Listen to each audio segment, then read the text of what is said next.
Very happy Sunday, a happy, I guess we can call it 4th of July long weekend. Hopefully everyone's doing well. We haven't done a little bit of a video in a little bit of a while just because of free agency, and you can find everything on YouTube as far as what we've done on SportsCenter or on NBA Today. But it is Sunday morning. I guess we can call this day 2.5 of free agency, and we're going to do a little bit of a recap of kind of what's transpired the last, I guess, couple days. I did his podcast with Zach Lowe yesterday. The Lillard news broke midway. We reacted to that. We did NBA Today, full details on Lillard. We've touched on a lot of different things here. Hopefully everyone has enjoyed the content that we've been able to put out there, whether it be free agent guides or off-season guides or anything, everything that we've been able to put out there and kind of justify why things are happening. And the touchscreens have been, as we do these videos every year, they've been, I love them. They're like a second child to me. But let's do a little bit of a recap. Certainly, we talked Lillard yesterday on Zach's podcast, and we did the trade machines, and we showed all these different cap minutia and what looks good on TV here. Big picture, I've just felt all along that the timeline of where Portland is and where Damian Lillard is just never fit the timeline as far as what he's looking for, and I thought it was going to be extremely hard for them to go out and make a trade. And the one thing I would probably, if I'm critiquing, is that, and I know there was a debate, and me and Perk had a little bit of a, brother disagreement on TV yesterday, is that I just thought last week when Lillard met with Portland, that he should have just officially asked to be traded. And I know, I guess we call it a soft ask, and he wanted to see what could have been done. But I just thought that we were eventually going to get to this point, and he should have just kind of just asked out. Nobody would have felt differently about him. He's had a great career, and he continues to have the great career, and he's a terrific person. That is my only minor critique regarding Damian Lillard. As far as the trade packages that we're going to see, certainly we've talked about Miami and Brooklyn and Clippers and Philadelphia. I don't see a two-team trade for Miami and Portland. If there was, it would have happened Saturday night. I like Tyler Hero as a player. I don't think he fits in Portland. I don't see what the benefit of taking on Tyler Hero's 4 years, $120 million contract does to Portland. That is why if this is going to eventually happen, it's going to be a 3 or 4 team trade, whether involving Tyler Hero to a third team and multiple draft assets. I think if you're Portland, your goal is to get 4 first-round picks in this deal, maybe a couple expiring contracts and one young player here. I don't think a package of Duncan Robinson, Tyler Hero, Nikola Jovic, and 2 first-round picks and a pick swap is good enough. That's my honest opinion here. That is why I think you're going to see this thing expand, and you're going to hear a lot more teams. Listen, it's like Newark Airport as far as a long list of planes on a runway of teams waiting to try to jump in here and become third and fourth teams. And I can go on the touchscreen and I can show Miami, Portland all day. But it's not going to happen in that kind of cap minutia. At least I don't think so.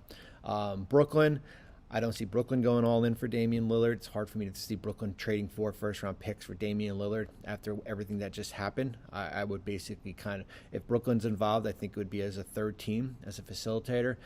San Antonio, I've talked about them as a wild card. I got a little bit of a tip during the week, and I've kind of been given breadcrumbs about everything. I think the only way Lillard would want to go there is if there's another veteran going with him. I think where else? The Clippers. I don't see how Paul George does anything for Portland. They don't have a package of trade picks. That's why we're saying it's going to have to expand. Philly. I'm not sure if Philly would trade Tyrese Maxey for Damian Lillard. That's my opinion. That's not me sourcing anyone. Hard to build a team when you have 2 players earning $120 million.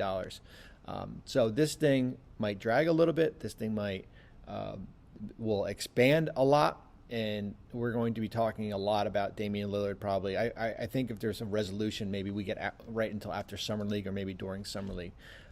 James Harden, I think, is going to drag a little bit. I wouldn't be surprised if James Harden is in a Philadelphia uniform when we get to training camp here. Now, how do you handle that? That's another video down the road as far as what happens there. For Philadelphia, what does Robert Covington, Marcus Morris, and Nick Batum in a first in 2030 do for you? You might as well, what does that do for you if you're for Joel Embiid? So if you're Philadelphia, you got to be creative as far as, again, it's hard to see a two-teamer there unless they just want to get rid of James Harden, and I don't think that's the case. Regarding what's left on the board, free agency, it's all about restricted free agents.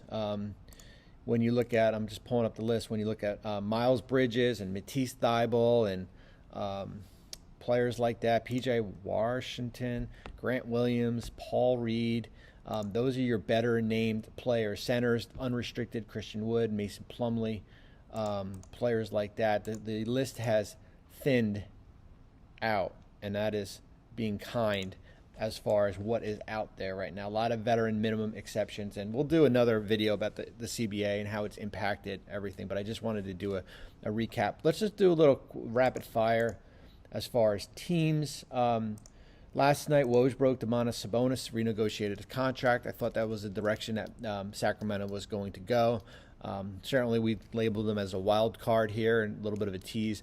And they kind of brought back, Harrison Barnes, they Trey Lyles, Sasha Vezenkov, who they got actually from Cleveland as part of the James Harden trade that went to Brooklyn. Interesting for that. They wind up acquiring him a year ago, and then they wind up. We'll see how they structure their cap as far as room mid-level, or if they use room on them. But Sabonis gets extension, renegotiation, and extension. Renegotiation means that his salary gets bumped up right around 30.6, and then he gets extended out. New CBA certainly has helped him.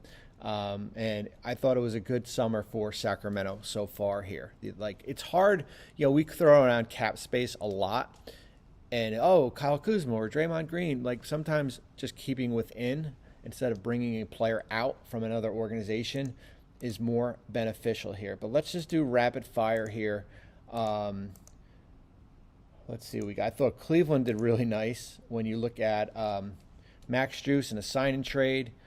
George Niang, Damian Jones, Ty Jerome, kind of build out that bench that we saw in the playoffs against New York.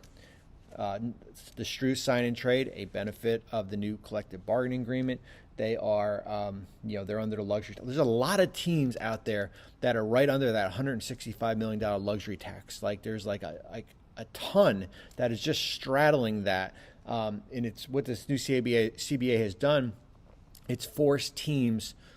Listen, every team thinks and is creative, but it makes you really become creative and manage your books extremely, extremely close. I thought, certainly Dallas. I thought the Kyrie number was. I was comfortable with that. 3 years at 126. I like Seth Curry. Dante Exum will be interesting. Who played extremely well over in Europe. We'll see what else they can do. They still have a little bit of their mid-level exception left. Denver, we thought all along, Bruce Brown, it would have been hard for him to go. Congratulations for 2 years, 45 for Bruce Brown. It's a great number. But now it's going to be about their young kids.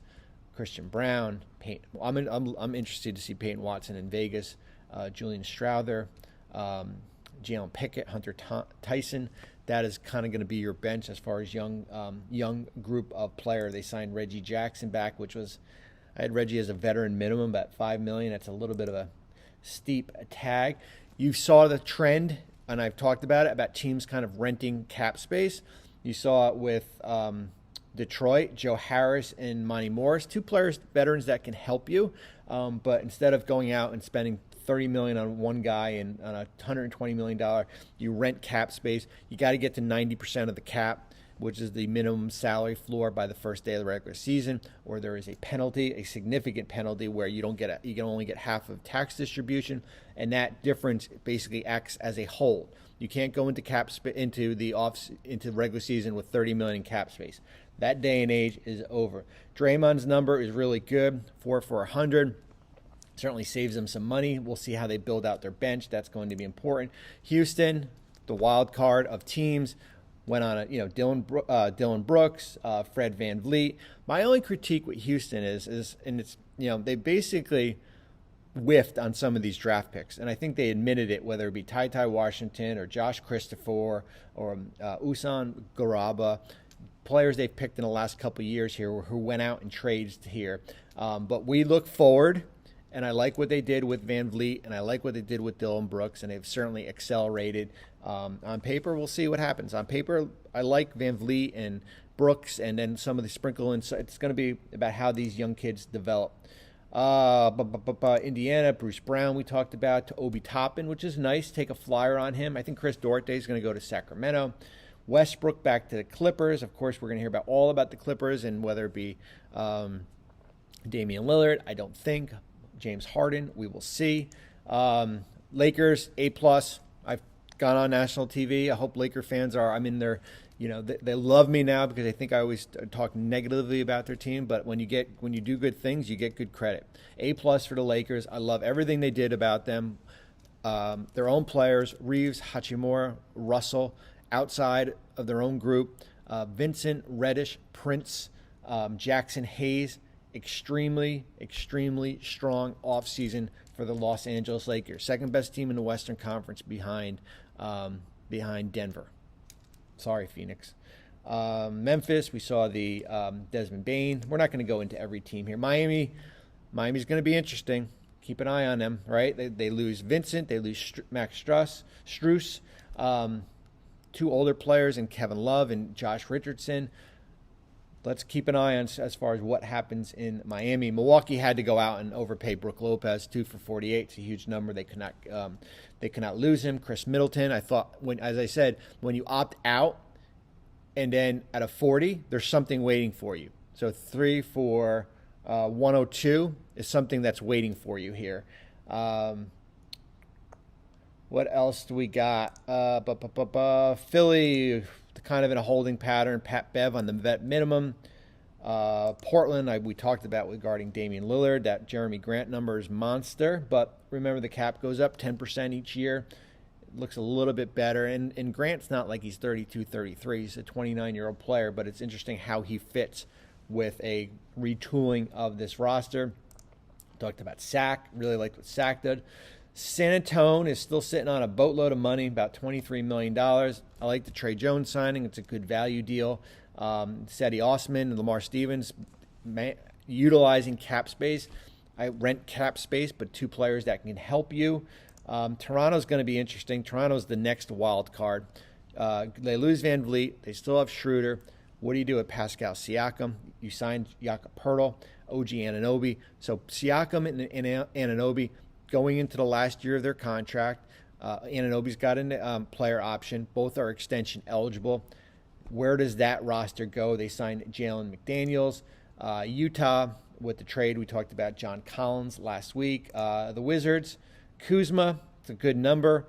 Kuzma, their cap ledger is terrific. I mean, if you get excited about cap ledgers, $135 million in salary with those two players, and it's basically Poole and Kuzma and a bunch of players from $14 to $2 million. So that is it, a little bit of it in a nutshell here. We'll have more videos as we progress through free agency here, but I kind of wanted to go through a little bit of the Lillard timeline. I would not expect anything quick on this. I would not expect anything quick on Harden. As we said, Lillard is going to take time as far as for this to expand. Really like the Lakers. I can't talk about how much, listen, we live in an off season when it's the honeymoon period and it's everything looks great on paper. But they did a really good job. I thought Minnesota did a good job as far as, just some of the tweaks there. I thought Phoenix really did a good job as far as, listen, Damian Lee, Keita Bates-Diop, Yuta Watanabe, Chimezie Metu, Josh Okogie, Drew Eubanks.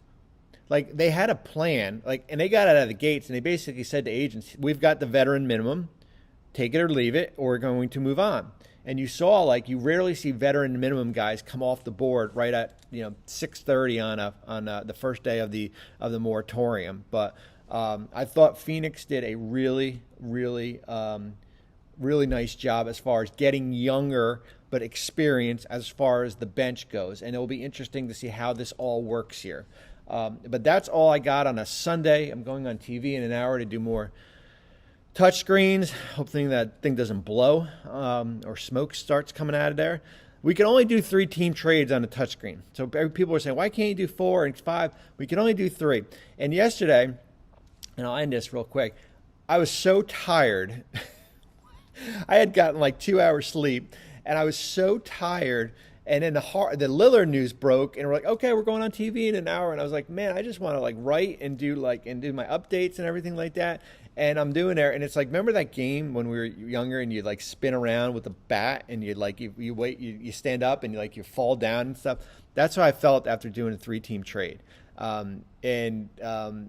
So when people say, well, oh my God, they would never do that. What I'm trying to show people is that how hard it is to make trades and what teams have there, not what I would do here. But everyone have a great Sunday. We will talk soon. Not many free agents left on the board, all those restricted players, and have a terrific 4th of July.